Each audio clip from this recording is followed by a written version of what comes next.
उन्होंने who in Iran wants to meet him, who doesn't want to meet him. ये बड़ा एक important सा चीज है, एक इंपॉर्टेंट सा असमंजस है जहां फंस रहा है। यहाँ ईरान को धमकी भी दी जा रही है, यहाँ ईरान की हवा भी टाइट की जा रही है, ईरान का इकोनॉमिक ब्लॉकेट भी किया जा रहा है, ईरान को लेके इजराइल कट्स का स्टेटमेंट भी आया, यहाँ मुल्ला मुनीर भी ईरान भेजा जा रहा है। चाइना से खेल कह रहा है, जरा चाइना वाला पोज दिखाइए टीम, जो पोज दिखाइए। अब देखिए चाइना को क्या कह रहा है, चाइना के साथ खेल ये खेल रहा है। Will show you the post right now.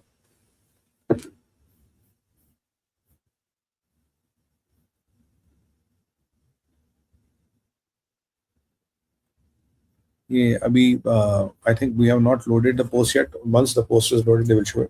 China के साथ ये नया खेल ये खेल रहा है, चाइना को बता रहा है, कह रहा भाई देखो,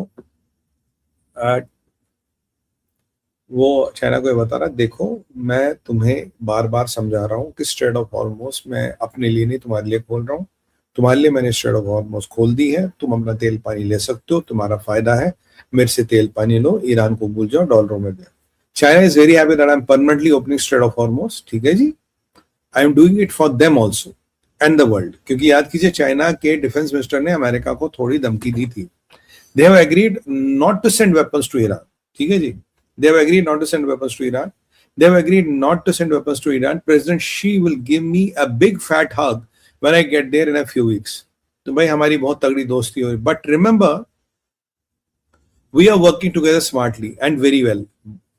Doesn't that beat fighting? Doesn't that beat fighting?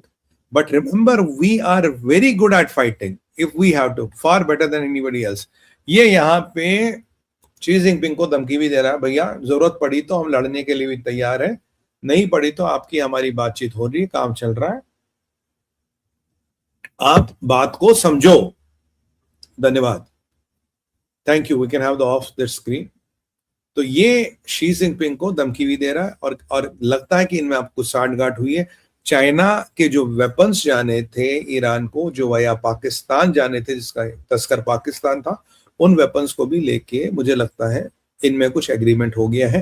क्योंकि चाइना के डिफेंस मिनिस्टर का कहना, चाइना के कुछ टैंकरों को पास होने देना और अल्टीमेटली चाइना के टैंकर भी लौटाए गए। जो इंफॉर्मेशन हमारे पास है 20 से 23 टैंकर इन्होंने लौटा दिए हैं।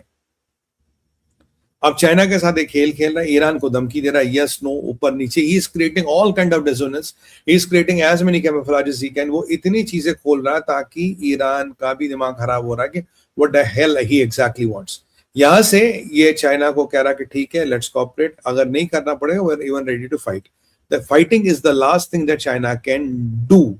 और जो ईरानियन ऑयल पे वेवर है वो 19 अप्रैल को खत्म हो रहा है, उसके बाद ईरानियन ऑयल पे वेवर नहीं मिलेगा, ये भी अमेरिका क्लियर कर चुका है। और यहाँ पे जो रशियन ऑयल को लेके जो द बज in the air is, Russian oil को लेके जो ट्रंप ने बोला कि आप रशियन ऑयल को लेके जो वेवर थे आप रशियन ऑयल खरीद सकते हो, मुझे लगता है उस पर भी ये शायद कुछ पाबंदी लगाएंगे। क्यों? ईरान का तेल बंद, रशिया का तेल बंद, तो दुनिया किससे तेल लेगी? अमेरिका से तेल लेगी या Russia? They might be doing partly this on that, but this is what they want to do. यहां खबर है यूएस ट्रूप्स की। यूएस ने अपने हजारों और ट्रूप्स को मिडिल ईस्ट मोबिलाइज किया। मैं आपको कह रहा था ये मोबिलाइजेशन का टाइम है, everybody is mobilising their resources to the middle east, because यह जंग अभी खत्म नहीं हुई मेरे भाई, पिक्चर अभी खत्म नहीं हुई, पिक्चर अभी बाकी है। तो people are being mobilised, troops are being mobilised, कहानी ये और एक्सेलरेट होने वाली है।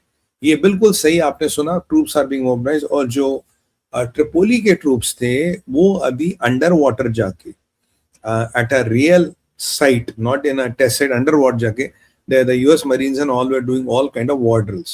तो ट्रिपोली की जो टीम है that is doing a full-fledged war drill in the Middle East, in the Arabian Sea, और पूरी उनकी तैयारी। और पहले नवाड़ा से उन्होंने एयरबोर्न रेजिमेंट मूव की, फिर और ट्रूप्स मूव की, अब हजारों ट्रूप्स इन्होंने और मूव कर दिए। The message is very clear कि they are preparing for war, push comes to shove. अगर पीस डील सब हो रही है तो फिर ये सब क्या हो रहा है? अब पाकिस्तान की बात करें, पाकिस्तान फंस गया। पाकिस्तान ने कल बोला कि भाई डील तो हो गई है, 2 हफ्तों में डील हो रही। फिर पाकिस्तान ने बोला नहीं ट्रंप आ रहा है जी पाकिस्तान इस्लामाबाद। फिर अमेरिकन ने बोला हम नहीं, ट्रंप नहीं आ रहा। फिर पता लगा डील के होने का चांस नहीं। ईरानियों ने बोल दिया हमें पाकिस्तान तो कभी जाना ही नहीं, अगर हम जाएंगे भी तो हम मिडिल ईस्ट या यूरोप जाए, हम सॉरी तुर्की या कहीं मिडिल ईस्ट में या कहीं यूरोप में जाएंगे, हम पाकिस्तान नहीं जाएंगे। कहते हैं ना, वंस बिटन ट्वाइस शाई, वो पाकिस्तान के साथ हुआ। तो पाकिस्तान यहाँ हर तरफ से मरता नजर आया। अब पाकिस्तान के कटोरा शरीफ ने क्या किया, वो अपने मिडिल ईस्ट के दौरे पे निकल गया, कहता मैं उम्मत के मुल्कों से मिलूंगा और उनसे सीज फायर को लेके मुज़ाकरात करूंगा। बेसिकली कुछ माल वाल, कुछ लोन वोन ढूंढने गया है। और मुल्ला मुनीर पे खबर क्या रही, मुल्ला मुनीर पे अभी भी खबर आ रही है कि वो अपना जाके वो भाग रहा है तेहरान। तेहरान जा रहा है कि, और तेहरान को वो पटाएगा अमेरिका की शर्तें। मान लो अमेरिका ने शर्त रखी है नो यूरेनियम, 10 साल 20 साल 50 साल नहीं, यूरेनियम आपको जमा करना पड़ेगा। दूसरी शर्त रखी है आपको स्ट्रेट ऑफ हॉर्मोज खोलना पड़ेगा। तीसरी शर्त उनके लिए रखी है कि आपको इन प्रॉक्सीज को सपोर्ट नहीं करना पड़ेगा। लेबनान वेबनान is all out of bounds. ये अगर आप पहले कंडीशन लाओगे तो नेगोशिएशन होगी, तो नहीं तो नहीं होगी। और कहीं ना कहीं मुझे लगता है कि यहाँ पाकिस्तान की पोजीशन बड़ी प्रिकेरियस होगी, क्योंकि मुल्ला मुनीर गया तेहरान और शहबाज गया मिडिल ईस्ट।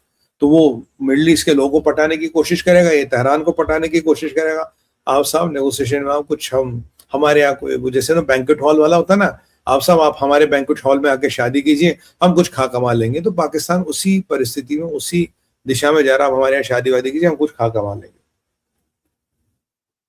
यहाँ ईरान के बैंक्रप्सी के पूरे पूरे समाचार आ रहे हैं, क्योंकि मैसूद पेजेस्किन कह रहे हैं कि भाई जो हालत चल रही है, हमारे पास तनख्वाह देने के पैसे नहीं है।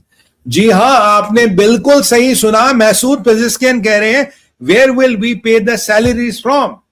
और आपका भाई आपको कई दिनों से कह रहा था, महीनों से कह रहा था, रेजिम ने अगर मिलिटरीली सर्वाइव भी कर लिया, जब पैसे खत्म हो जाएंगे कहानी खत्म हो जाएगी। और अमेरिका ने जो ब्लॉकेड किया था वो रेजिम की इकोनॉमिक मसल को तोड़ने के लिए किया था, ब्लॉकेड किसी और चीज के लिए नहीं था। This was never about military. Military की कार्रवाई तो कर ही रहे थे, आपने रेजिम की इकोनॉमिक मसल तोड़ने के लिए किया था। और इसीलिए पेजेस्किन कह रहा था भाई मुझे मीटिंग में ले जाओ, मुझे मीटिंग में कराओ, जो कुछ भी ईरान का थोड़ा बहुत बचा, let's try to solve this. वो बोला तू चुपचाप बैठा रहे, तेरी कोई नहीं चलने वाली कहानी। क्या मैं आपको बताता हूँ, नंबर आगे साथ, नंबर आपके साथ शेयर कर रहा हूं। ईरान का जो तेल बिकता था, by the way don't forget, जो अमेरिका ने वेवर दिया था वो केवल 19 अप्रैल तक है। 19 अप्रैल के बाद वो वेवर खत्म हो जाता है।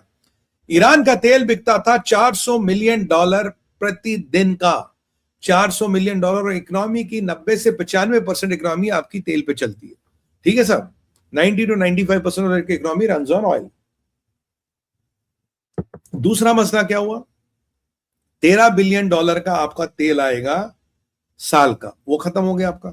$13 बिलियन का तेल खो गया। 15-20 दिन बाद आपको तेल के कुओं में ताला लगाना पड़ेगा, बिकॉज जो भी आपकी स्टोरेज कैपेसिटी होगी बंद। फॉरेन एक्सचेंज आपके पास 7-8 बिलियन से ज्यादा नहीं बचा, हद से 10 बिलियन का बचा। नया पैसा आने रहे, 95% रेवेन्यू जो पेजेस्किन कह रहे हैं, और हाईएस्ट सेलिंग थिंग अमेरिका ने बंद कर लिए। हम इसको बेचेंगे कैसे? और जो आज स्ट्रेट ऑफ हॉर्मोज पे जो जो किले बंदी हुई है, वो ईरान के पोर्ट्स के आसपास हुई, ना कोई आ सकता ना कोई जा सकता। बाकी अगर शिप ट्रांजिट करना चाहे वो अमेरिका के अप्रूवल से, अमेरिकन नेवी के 60 गार्ड से वो आ जा सकते हैं, पर कोई खास ट्रैफिक हॉर्मोज पे नहीं चल रहा, because Hormoz is highly vulnerable. ये बात बिल्कुल क्लियर है। अब यहाँ ये ठुका, अब ईरान के इंटीरियर मिनिस्टर खुद कह चुका कि $370 बिलियन का लॉस है, which is estimated can go 2 to 3 times of what they are